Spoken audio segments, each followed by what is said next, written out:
أعوذ بالله من الشيطان الرجيم بسم الله الرحمن الرحيم لا حول ولا قوة إلا بالله العلي العظيم. mbokk yi asalaamaaleykum wa rahmatullahi wa barakaatu. ñu ngi leen di nuyu di leen ziar di leen baal xaq di leen baal xaq di ñaan borom bi subhanahu wa taala ba la ñu jéggal.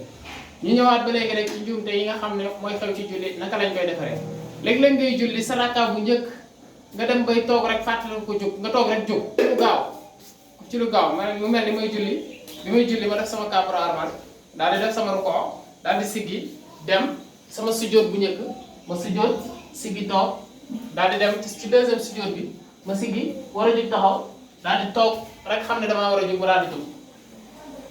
xam nga damaa toog mais toog bi dafa gaaw damaa toog rek jóg léegi loolu est-ce que doole la wala du doole loolu du doole loolu kenn du ko sujjóotal da ngay continuer si julli boo paree doo sujjóot parce que am na ñoo xam ne sax dañuy wax ni toogaay boobu dafa bokk ci julli wala sax nga xool boobu ki nga xam ne dafa ñàkk kàttan bay julli bu boobaa toogaay boobu da koy toog kon toogaay boobu duñ ko jàpp comme dolli loolu nag su bëri ay coow la loo xam ne dama lay leeral rek pour yow mi nga xam ne yaa ci jub jërul nga koy sujjóotal loolu rek lañ ci doon indi pour gàttal di wax ne ngeen partage tey aimé ad-daallu ala al-xayri ka faa'ilihi wa salaamu aleykum wa rahmatullahi wa barakaatu.